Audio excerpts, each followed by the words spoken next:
안녕하세요. 요즘 AI 시대다 뭐다 해서 IQ만으로는 뭔가 좀 부족하다. 이런 생각들 많이 하시죠? 네, 맞아요. 예전이랑은 확실히 좀 달라진 것 같아요. 그럼 이 아이의 진짜 잠재력, 이건 어떻게 알아봐야 할까요? 오늘 여러분이 보내주신 그 자료, AI와 문해력, 5로 여는 초격차 영재교육법, 이걸 보면서 같이 답을 좀 찾아볼까 하는데요. 아, 그 책이요. 흥미로운 내용이 많죠. 네, 단순 점수 매기기가 아니라 새로운 영재성 진단법, 그리고 그걸 어떻게 키울지, 뭐 그런 이야기입니다. 네, 아주 중요한 주제라고 생각합니다. 핵심은 그 15가지 영재성 핵심 요소라는 거랑 이걸 기르는 AI 문해력 5, RQTW 프레임워크라고 하던데요. 네, 맞습니다. RQTW. 이게 대체 개인의 숨겨진 강점, 또 약점 이런 걸 찾아내고 또 성장을 이끌 수 있다는 건지 그 연결고리를 한번 파헤쳐 보겠습니다. 좋습니다. 준비되셨죠? 네, 자, 한번 깊이 들어가 보죠. 네. 먼저 그 15가지 영재성 핵심 요소, 이거부터 좀 볼까요? 그냥 똑똑하다 아니다 뭐 이런 걸 넘어선다는데 구체적으로 뭘 보는 건가요? 네, 그게 이제 좀 흥미로운 지점인데요. 우리가 보통 생각하는 거 있잖아요. 학습 능력, 언어 이해력, 패턴 인식 같은 거. 네, 인지 능력 같은 거요. 그렇죠. 그런 건 기본이고요. 여기에 뭐 창의성, 상상력, 그리고 메타인지, 아시죠? 자기 생각을 아는 힘. 아, 메타인지요. 네네. 네, 그리고 호기심, 집중력, 심지어는 정서적 민감성이나 유머 감각까지 포함돼요. 유머 감각이네요. 와, 정말 생각보다 훨씬 넓은데요. 네, 그렇죠. 뭐랄까, 잠재력에 대한 종합 건강 검진 같다고 할까요? 그냥 IQ라는 키만 재는 게 아니고 뭐 민첩성, 지구력, 팀워크 능력까지 다 보는 거죠. 비유가 딱 맞네요. 근데 왜 이렇게까지 넓게 봐야 하는 거죠? 특히 그 AI 시대를 자꾸 강조하시던데 이유가 있을까요? 어, 좋은 질문이세요.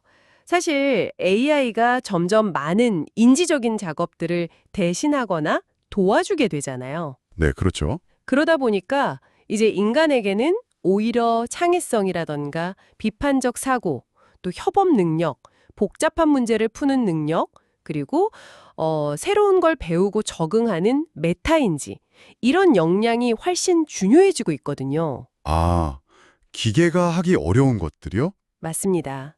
이 15가지 요소는 바로 이런 AI 시대에 필요한 어떻게 보면 기계가 따라하기 힘든 인간 고유의 강점들, 이걸 좀 포괄적으로 보려는 시도라고 할 수 있어요.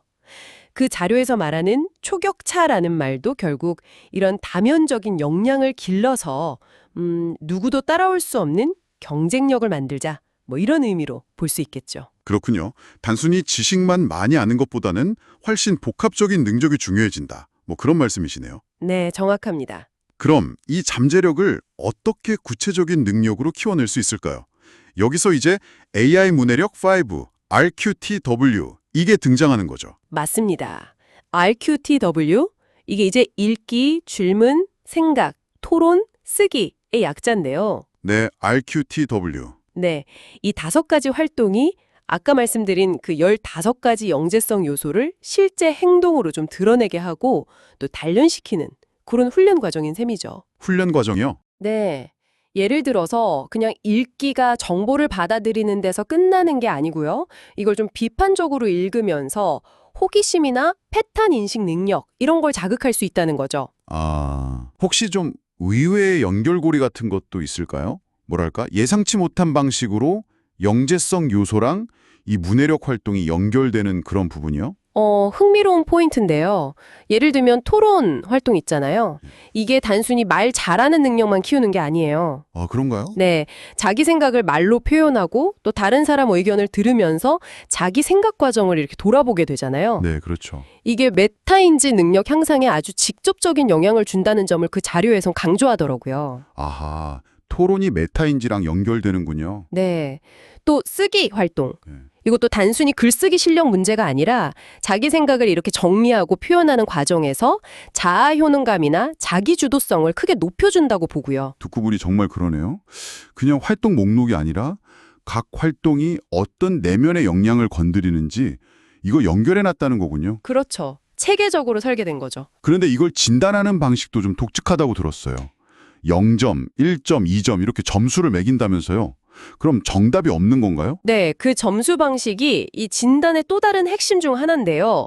사지선다형 질문인데 맞고 틀림이 아니라 얼마나 능동적이고 자기주도적인 성향을 보이는지 거기에 따라서 점수를 줍니다. 능동성, 자기주도성이요? 네.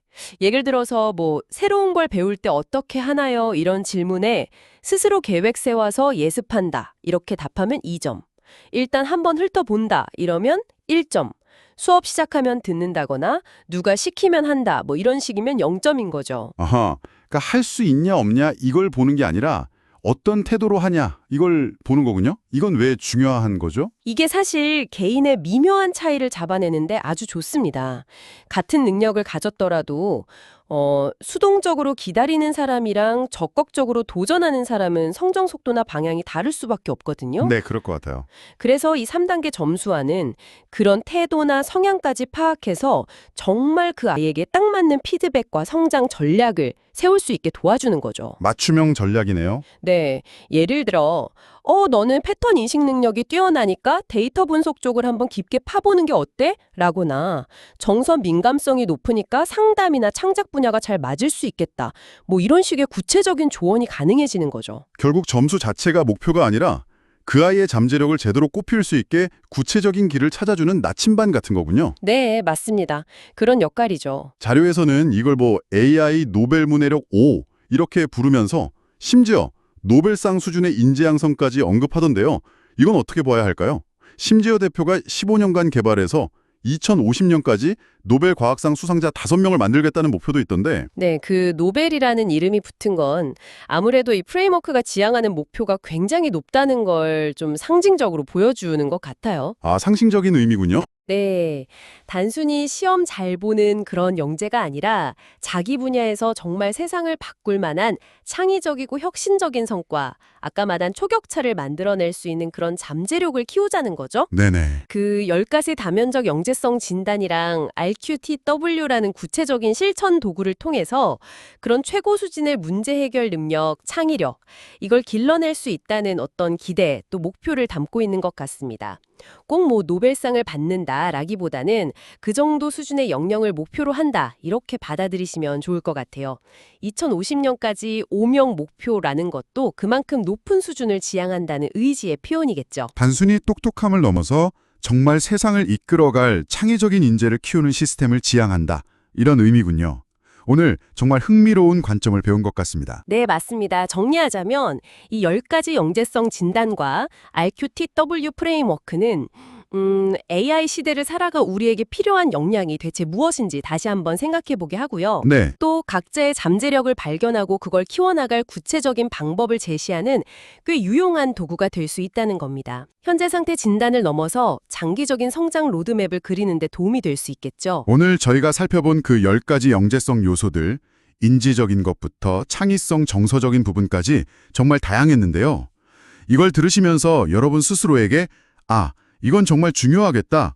혹은 이건 나의 강점인 것 같다. 이렇게 느껴지는 역량은 무엇이었나요? 네, 한번 돌아보면 좋겠네요. 자신의 강점과 약점을 이렇게 다각도로 이해하는 것이 앞으로 여러분의 학습이나 성장에 어떤 의미를 가질 수 있을지 한번 조용히 생각해 보시는 것도 좋겠습니다.